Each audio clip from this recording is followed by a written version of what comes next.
So for the UN, the big things are that family literacy is already used to increase the longevity, the life circumstances of families by helping them become literate, especially women and girls.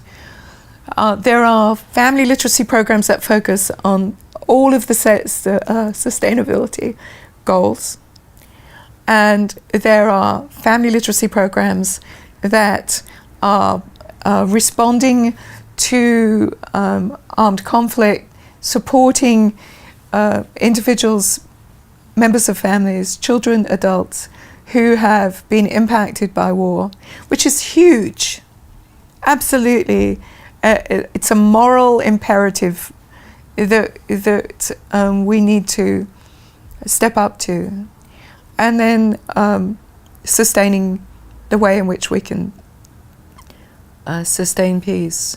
And to me, those are the things that could be taking place, are taking place on some level. We could accentuate them. And countries that are fighting over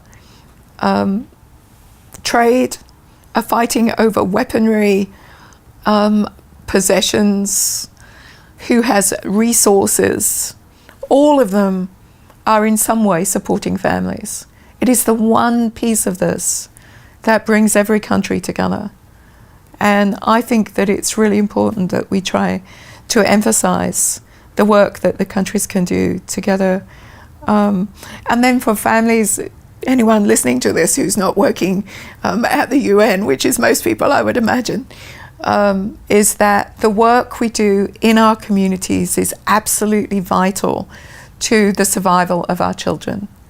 So if we're supporting our public schools, if we are supporting groups such as Black Lives Matter, if we're trying to deal with inequality, if we belong to a faith community, whatever the community is, if we belong to a book club,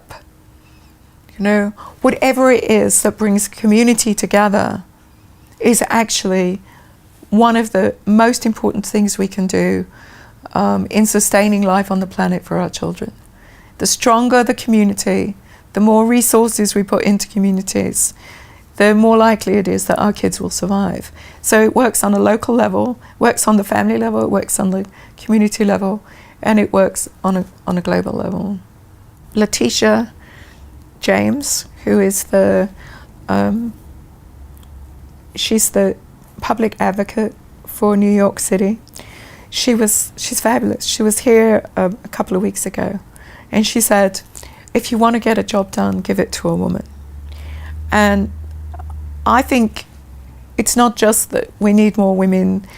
I don't think we have to give every job to a woman, but I think it's a really profound statement. And I think the narratives that we live by are male.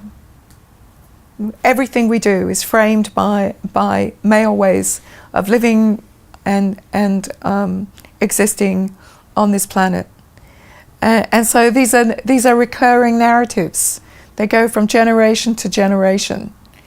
And as long as there is an imbalance between the ways in which men have learned to live in the world and the ways in which women have learned to live in the world, until there is a balance, and women's ways of knowing are not seen as something that are secondary to the ways that men live in the world, then we are not going to solve this.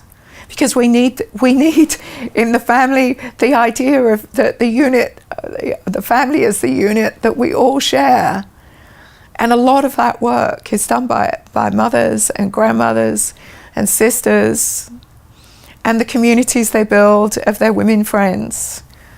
It is absolutely imperative that we support that work. And I think, first of all, hear women, legitimize the ways in which they think about. If you asked a woman about, I don't think you would get the same response. We'll go back to the red button. I just don't think a woman, there has to be a woman out there that would say that. But I can't imagine many women who would say that. I mean, we need a kitchen table approach to trying to solve some of these problems. And we're not going to come in through the front door, because the front door is owned by men. The ways in which the problems are approached. You know, I watched in February I mentioned Dan Coates. So this is the senators, and they're all sitting there, and every person on the Intelligence Committee across all of the different agencies is a man. And their views are gendered, and their views on warfare, on peace, are gendered. And it's accepted as this is the way it is. Well, no, it's not. No, it's not the way it is. It is the way they are. It's not the way that many of us are. And that goes for many men as well as women. I mean, we really need to establish a very different narrative. And if we can't come in through the front door, we've got to come in through the back and sit around the table and think about, so what do we do to make life more possible for more people?